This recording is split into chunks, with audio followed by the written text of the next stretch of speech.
In today's age, we're presented with a plethora of options to escape our psychological issues. Drugs, sex, food, gambling, the list goes on. And if these methods don't prove effective, we may even turn to doctors for prescription medication. However, the problem here is that these measures are merely temporary solutions, silencing symptoms at best and often resurfacing strongly thereafter. Fortunately, there are many ways to heal ourselves, or more specifically, to heal our self, helping us break free from the cycle of psychological disorders and realize our full potential. In this video, I want to share about psychological ideas and methods to deepen our understanding of ourselves and turn it into self-awareness. Karen Horney, a psychologist following the Neo-Freudian school, considers psychological disorders as one of the main obstacles in this process. To truly develop ourselves and unlock our full potential, we need to confront the current psychological conflicts that are hindering this process.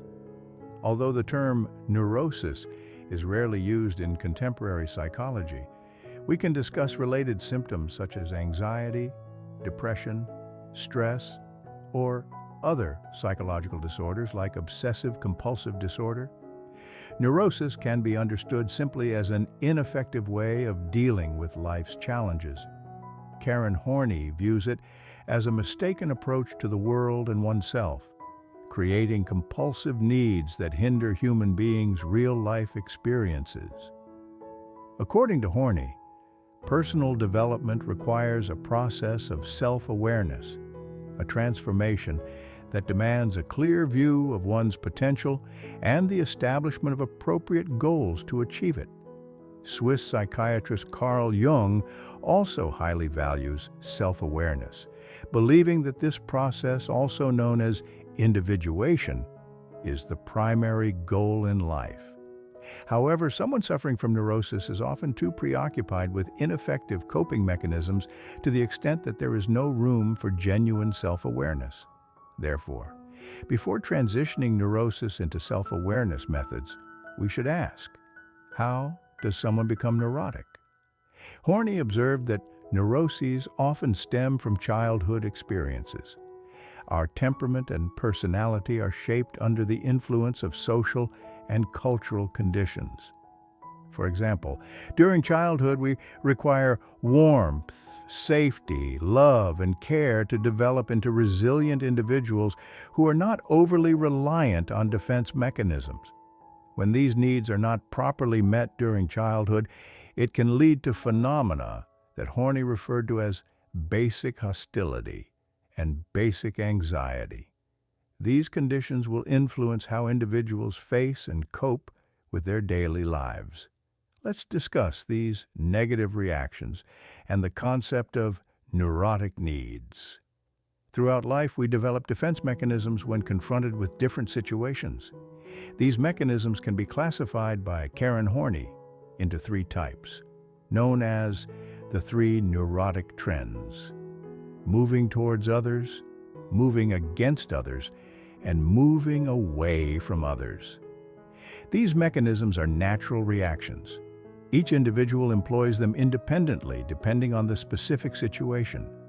The problem arises when someone abuses these coping strategies, indicating they may be prone to neurotic disorders.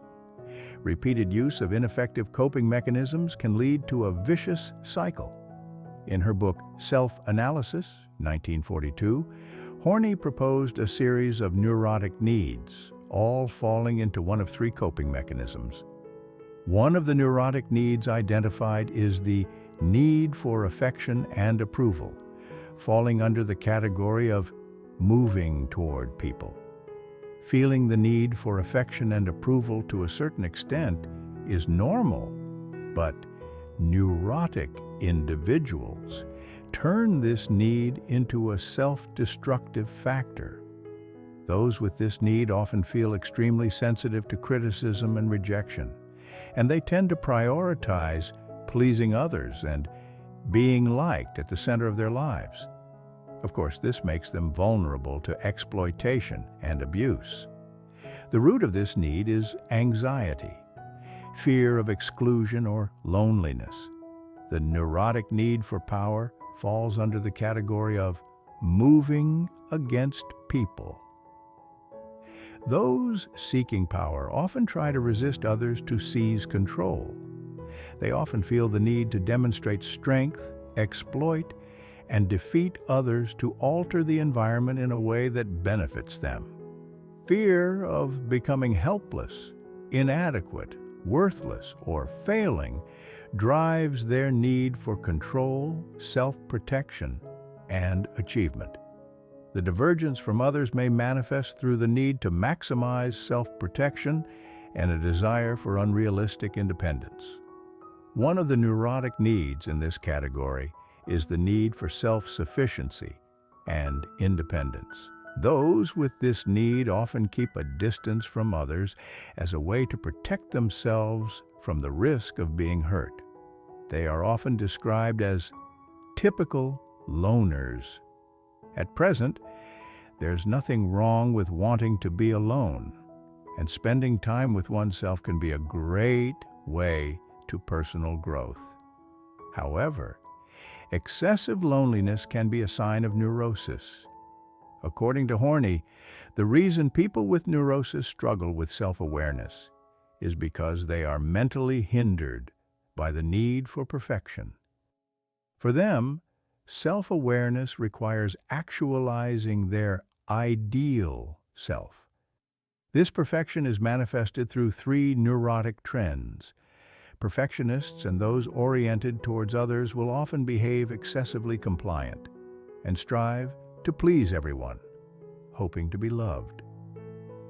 The issue with this behavior lies in our inability to control the world around us, as emphasized by those with a rigid mindset, because it's impossible to guarantee universal approval.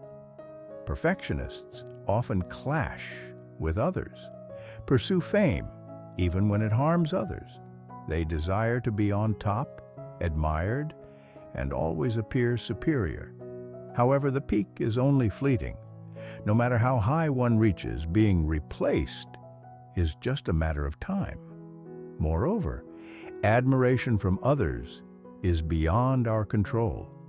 If we base our self-worth on external validation, we'll inevitably put ourselves in an unstable position.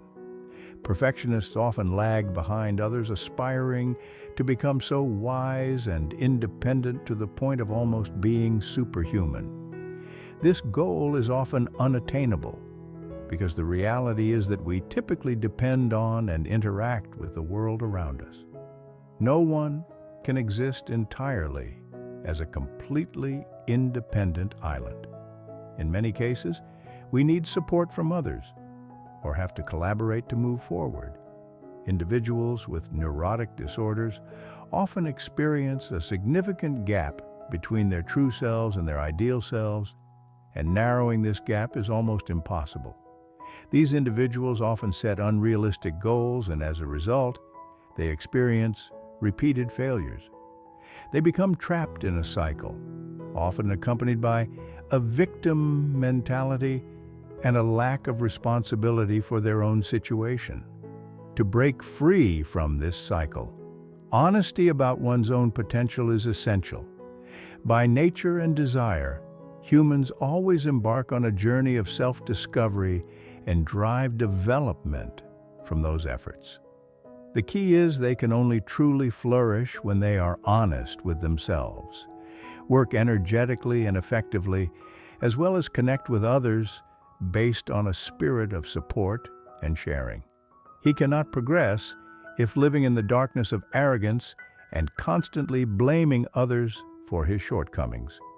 True maturity only comes when he takes responsibility for his own life. Now let's look at specific steps to explore and understand ourselves better. 1. Exploring who you are.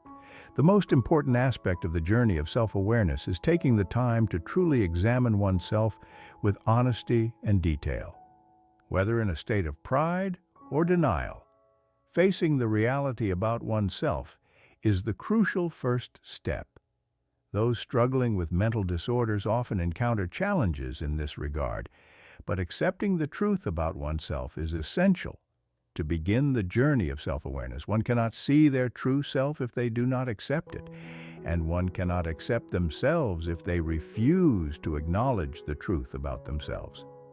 Theodore Roosevelt also said, "Courage is the most important of all virtues, because without courage, you can't practice any other virtue consistently." This quote emphasizes the power of courage in facing oneself. It is when we begin to realize that exploring the truth about ourselves is not just a personal adventure, but also an act of bravery. Fortunately, there are many methods to gain deep insights into oneself. We can seek assistance from a psychologist or engage in self-help activities to explore and develop ourselves. Just getting started is the key, and the journey will gradually unfold before us. The Big Five personality assessment, based on Carl Jung's theory, not only provides insights into traits like neuroticism and introversion, but also serves as a powerful tool for self-understanding. Jung's shadow work method offers a specific approach to uncovering the unwanted aspects that we often fail to recognize existing in our subconscious minds. Additionally, practicing meditation and journaling are effective methods to clear the mind and gain deeper awareness of our emotions and thoughts. Combining these methods can help us progress further on the path of self-awareness and personal development. The Enneagram of Personality, one of the widely used methods in modern psychology, is a classification system that divides personalities into 9 different types, each accompanied by specific weaknesses, fundamental emotions, and fixed ego identities. While no method is perfect, the Enneagram can be a useful tool to delve deeper into self-discovery and understanding of our own personalities. In the journey of self-awareness, individuals experiencing mental disorders often find that their self-perception can be entirely different from reality, and dreaming of a perfect self-image can be more harmful than beneficial. Only when we are truly honest and accept our actions, including weaknesses that may hinder progress, are we truly willing to take the next step in our journey. Ultimately, to progress further on the path of self-awareness, we must transcend all needs, motivations, or attitudes that impede our own development. Only when we dare to step out of illusions about ourselves and unrealistic goals can we discover true potential and nurture it. Only when we abandon overly high self-images and misconceptions about ourselves can we reduce hostility towards ourselves and build stronger confidence. Only when he relinquishes coercion can he truly access and understand his own emotions, desires, beliefs, and genuine ideals. Only when facing internal conflicts head-on does he have a real chance to integrate with himself and with the world around him. This is a crucial step in everyone's journey to achieve self-awareness and personal development. 2. Creating suitable circumstances. When we have sufficient understanding of our own personality, we can begin to identify the ideal conditions for personal development. According to ancient philosophers, the lofty goal of eudaimonia, meaning complete happiness, is only achieved when we live in accordance with nature. To nature, this implies living true to our essence while harmonizing with the universe. By understanding ourselves better, we also gain insight into our own nature and its relationship with the world around us, thereby identifying the ideal environment and circumstances for growth and becoming more harmonious and happy in life. For example, someone with an introverted personality who enjoys observation may thrive better in a solitary environment, while someone with an extroverted personality may excel in a rich social environment. Another example is individuals with high openness and creativity along with high neuroticism. They may leverage their dedication to maximize creativity. In practice, this requires a focus on order and structure, helping them create the most conducive environment for creativity and personal development. 3. Striving for righteousness. According to Taoist philosophy, we can choose to go with the flow of the river, meaning to choose the path of least resistance and reflect the true nature of ourselves. This does not mean choosing the ordinary path, but rather focusing on unleashing the unique qualities we already possess to become exceptional. In fact, it is often more beneficial to focus on enhancing our strengths rather than trying to fundamentally change who we are. However, sometimes developing aspects that we do not naturally possess is also necessary. For example, individuals who tend to be shy around others may want to learn and develop social communication skills to effectively cope with social situations. Each individual has their own characteristics, and sometimes those who tend to exploit and dominate others may need to develop humility and modesty. There is no one-size-fits-all approach. Self-awareness is about forging one's own path, not following paths that have already been laid out. As Horney put it, to find one's own way is to feel a strong sense of empowerment rather than following the path that has been opened. Self-awareness often goes hand in hand with facing fears, changing habits, and breaking old patterns. We can choose the safe and mediocre path, tread upon it endlessly without any change, knowing it's the safe choice. But in the end, this path will not bring satisfaction but only sow seeds of regret for the opportunities not seized. Indeed, Carl Jung dubbed this journey the path of the dead. He said, "There is no certainty, no moment at all, that we will not make mistakes or fall into cursed dangers. We may think there is a safe path, but that is the path that leads to death. After that, nothing happens anymore. Whatever happens, it's not true life. Whoever pursues the safe path will regress into death."